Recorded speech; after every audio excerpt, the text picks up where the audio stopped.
Mother Hill by Ruskin Bond. It is hard to realize that I have been here all these years, 25 summers, winters, and Himalayan springs. When I look back to the time of my first coming here, it does seem like yesterday. That probably sums it all up. Time passes, and yet it doesn't pass. People come and go. The mountains remain. Mountains are permanent things. They are stubborn. They refuse to move. You can blast hole out of them for their natural wealth and divert their current.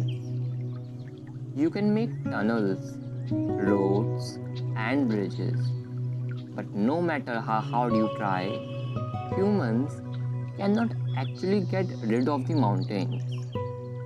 And that's what I like about them. They are here to stay.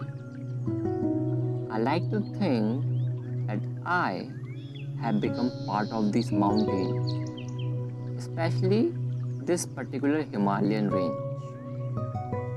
And that by living here for so long, I am able to claim a relationship with trees, wildflowers, and even with the rocks.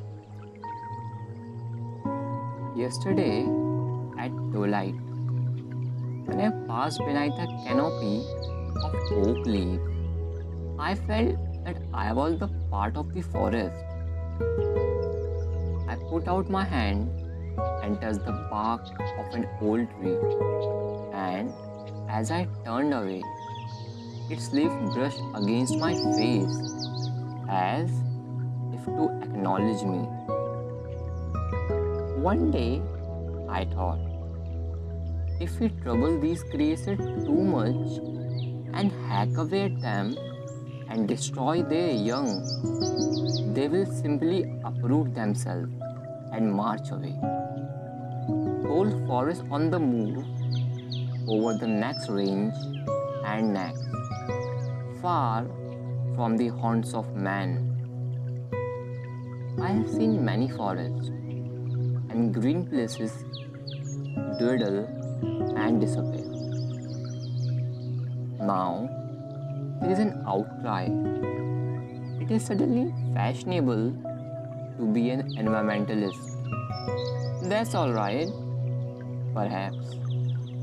It's not too late to save the little that is left.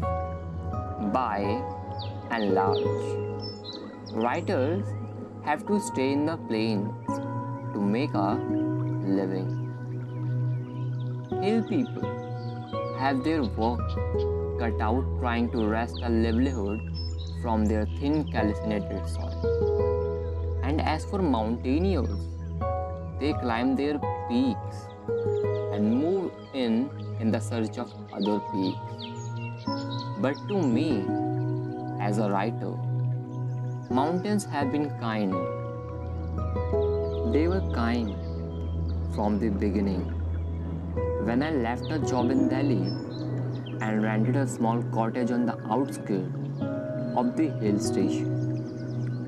Today, most hill stations are rich man's playground.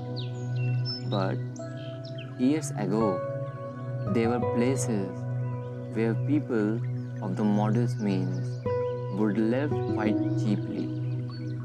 There were few cars and everyone walked about.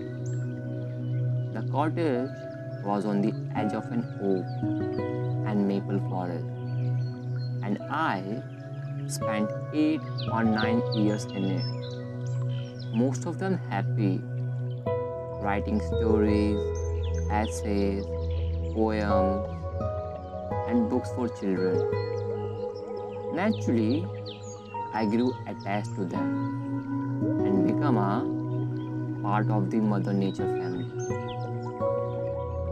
It's become difficult for me to go away. It has not always been happiness and light though.